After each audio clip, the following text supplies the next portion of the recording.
Mas antes eu preciso ir para um outro tema do dia. A decisão do ministro Dias Toffoli, mais uma, de investigar a organização não governamental Transparência Internacional. E aí eu tenho uma informação exclusiva para vocês. Vou vir para cá, minha câmera 1.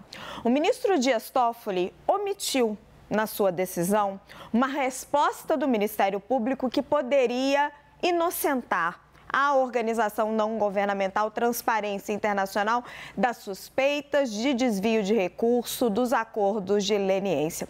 Esse ofício é assinado pela subprocuradora-geral da República, Samantha Chantal Dobrowski, que ocupava, na época, o cargo de coordenadora da Comissão Permanente de Assessoramento para Acordos de Leniência e Colaboração Premiada, que época é essa? Dezembro de 2020. É uma resposta da subprocuradora às dúvidas levantadas pelo então procurador-geral Augusto Aras sobre um depósito de 270 milhões de reais que teria sido feito numa conta do Ministério Público pela JF, a holding dos irmãos Joesley e Wesley Batista. Esse dinheiro é parte de 2,3 bilhões de reais destinados supostamente a uma fundação que seria gerida pelo Ministério Público e pela Transparência Internacional. Quando esse assunto surgiu, a coordenadoria da 5ª Câmara de Coordenação de Revisão do Ministério Público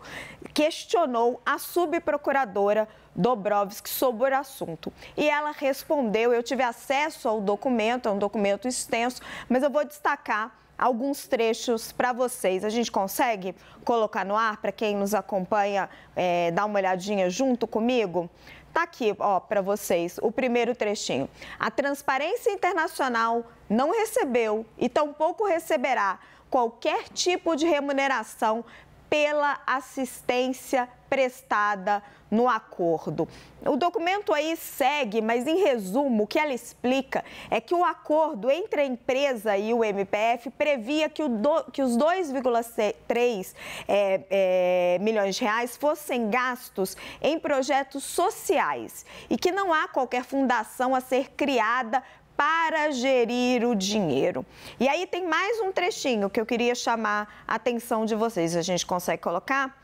Aí ela complementa. Assim, qualquer informação que trate de supostos pagamentos à TI, Transparência Internacional, nesse contexto é inverídica, seja no que toca ao valor de 270 milhões de reais, desconhecido dos colegas, então, da Força de Tarefa Greenfield, que era a que investigava, na época, a JF, os irmãos Batista, ou qualquer outro valor.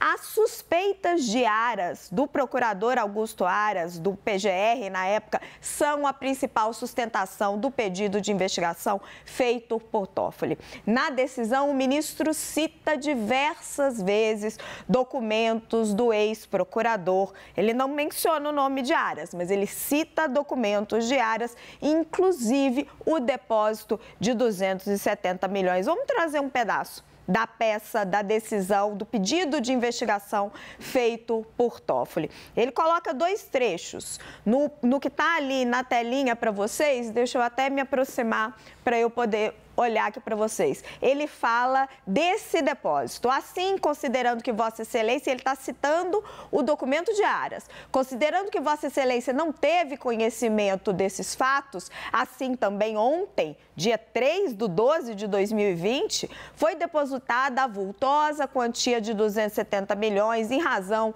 da possibilidade de repasse de recursos expressivos oriundos do acordo de leniência. Vou pedir para voltarem aqui um pouquinho o meu TP, porque no meu texto eu relatei um outro momento em que ele fala, ele cita uma decisão do ministro Alexandre de Moraes.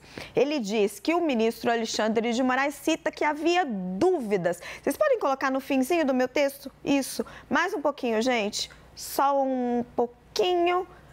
Isso, mais um pouquinho. Que é para eu olhar aqui. Lá, estamos chegando. é mais ou menos por aí, em que ele diz que o ministro Alexandre de Moraes, o ministro Toffoli citando o ministro Alexandre de Moraes, que havia dúvidas nessa colaboração entre os procuradores e a Transparência Internacional. Procurei o gabinete do ministro Dias Toffoli para tentar entender por que ele cita as dúvidas levantadas pelo procurador Augusto Aras, nessa época em 2020, para justificar o pedido de investigação agora, mas não cita as respostas dadas pela subprocuradora Samantha Dobrowski à época.